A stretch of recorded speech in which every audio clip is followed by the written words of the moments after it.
The 129th edition of the Roy's Boys podcast starts right now. Carolina basketball family is the strongest there's ever been. There ever will be.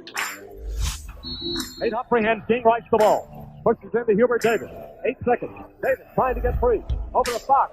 Fox, baseline. Up for the shot. Good. Off the glass. Oklahoma calls timeout. But the game is over. The game is over. Carolina has upset number 1 Oklahoma. Been ready on his second attempt. That one is no good. They battle for it. Loose ball. Recovered Marvin. He scores. With 20 seconds left to play. Goes back to Michael Jordan. Jumper from out on the left. Good!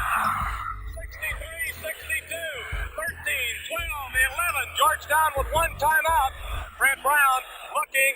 Oh, way to win it! 35. The Tar Heels are going to win the national championship. Carolina with foul. He takes the timeout. Technical foul. Technical foul. Brown gets it into Williams. Williams front court. Williams on the drive. Gets it back out to him. Long outside shot. Short rebound. It's over. Carolina has won the national championship. And how about the Tar Heels? They are the national champions. The Tar Heels are the national daggum champions. And that's what it takes in the big time games. You got to compete. Do it with your brain, and you got to do it with your heart too. And that's pretty doggone good. From QCBroadcasting.com, this is the Roy's Boys podcast with your host, Josh Marlowe. Hey everybody, welcome you to another edition of the Roy's Boys podcast. We are powered by Carolina Electrical Services. We are still locked up in our homes, practicing social distancing and not allowing ourselves to be out in the public, but we've got some interesting stuff to talk about today on the pod. And Anthony, Carolina didn't have the kind of season they wanted to have in 2019-2020. We're hoping that that's going to change course in 2020-21. The big first part of that was figuring out who was going to be on the roster and who was not. We all speculated that Garrison Brooks would return to Carolina, but because of his sensational play primarily in the second half of the season, there was a worry that maybe he would go ahead and test the NBA waters. That is not happening. He confirmed on Friday night he is returning for his senior season at Carolina and gives the Tar Heels their first reliable piece when they look at that roster. Just interested in what you thought of his decision to come back as it shapes the roster moving forward. Really, really a good move by Garrison. I think next year, especially after what we saw from him this year, you would expect him to be the leader of that team next year, a team that is still going to be relatively young. And is going to have a couple of key guys that are still probably going to be working back from injuries, especially early on in the year. So I think it's huge to get him back, and it was ultimately the right decision. We put an article on the website about sort of where the guys were at in terms of their draft stock and what we thought they should do when it came to going to the NBA. And with Garrison, it was kind of shocking to me. I don't know if maybe just people were assuming that he was already coming back. He was nowhere on draft boards. So it ultimately feels like probably a good decision for him to come back. I don't think he would have probably gone in the first round. Probably would have been somewhere in the middle of the second round or potentially undrafted even, and most likely would have been going overseas if he would have ended up coming out. So I think it's ultimately a smart choice for him to come back. And for Carolina, it's huge because you now have a veteran big man that's going to be down there. That was one of the things that I just don't think a lot of people were thinking about in terms of this 2020-21 team coming up. They were really thinking, look at all the talent, especially down low with guys like Walker Kessler, as well as Day'Ron Sharpe, and most people expect that Armando Bacot will come back, although that hasn't been confirmed yet. But again, there wasn't a clear leader down there. Now you've got a leader in the front court that's coming back. We would think he's only going to continue to improve, probably put on a little more size to his frame. And I think it's setting up very well for Carolina to have a guy that coming into the season has some experience, a ton of experience in the ACC, and actually has a legitimate chance to probably take home the Wooden Award at the end of the season. Yeah, I wonder maybe if the coronavirus hadn't shut down the entire sports world, if he would have at least put his name in there to go through the combine process, because on the basketball side of stuff for college, they can do that. And then, of course, withdraw their names and not enter the NBA draft. But as it appears that none of that's going to be taking place, it was probably just safe for him to go ahead and just announce his return to school. And I'm with you. It gives Carolina a committed piece. And I heard Adam Lucas say this the other day. They're getting a Garrison Brooks back that no one thought they were going to get back. You thought you'd be getting back a guy that was going to give you probably, 8 points, 8 rebounds, great individual and team defender. You're getting back a guy that can go get you 25 and 15 if he's put in the position to produce like that and still be a quality defender on the defensive end. So I think that is also interesting. Also, and look, I'm not going to speculate that Carolina is going to return to national title fold, but look at the 3 teams that Carolina's had that won national titles, all been anchored by veteran big men: Sean May, Tyler Hansborough, Kennedy Meeks, Bryce Johnson, the guy who I compared his breakout to, was the veteran on that team that lost in the final in 2016. So you've got the leadership inside, as you mentioned. You're bringing in an abundant amount of talent that the interior hasn't seen since probably the likes when you had Hansborough, Alex Thompson, Deion Thompson, and Brandon Wright back in 07-08. So there's going to be some pieces that you got to work around him, but it's easier for Roy to place everyone around, knowing that he's got a bona fide stud. He will be a preseason first-team All-ACC, probably preseason ACC Player of the Year candidate next year. And so it's just the smart decision, the right decision, and I think it's going to work out well for both parties. So with that, we'll get into the main topic of today's podcast, which is, as we're in the offseason, we are doing our season reviews for major rotation players. And first up, we're going to go in order of class from senior down to freshman. We're going to start with Brandon Robinson. This is a guy that, coming into the year, when we were looking in the preseason, one of the known commodities on the team was B-Rob. But one of the bigger questions on the team was B-Rob. How would a guy transition from being a glorified role player his first 3 years on campus to being thrusting into the starting role? Could he still shoot the ball as well at a high volume as he did in a limited capacity? And I thought, it wasn't the kind of year he probably envisioned with all the losing, but he had moments where he turned himself into a quality ACC player, which at times in the year I questioned, and was a big part of a team that in March was playing its best basketball.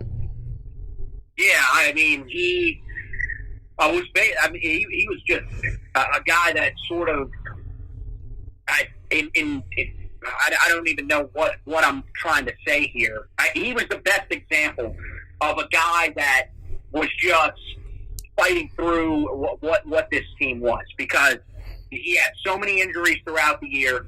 He had moments where he couldn't shoot the ball at the level he wanted to. And he still fought to become a guy that at the end of the year, Carolina needed on the basketball court. Of course, the game against NC State, I think, is the one that we'll all remember in Raleigh, where he was knocked out of the game a couple of times, fought back, and ultimately helped Carolina pick up a huge win at the time. But, yeah, I mean, he was one of those guys that, like you said, we were just kind of wondering in the offseason, what is the next step for B-Rob going to look like? Because we knew that he took a big step forward last year, but again, he played in limited minutes and really played a role that he probably shouldn't have had to. He held on to the role as well as he could.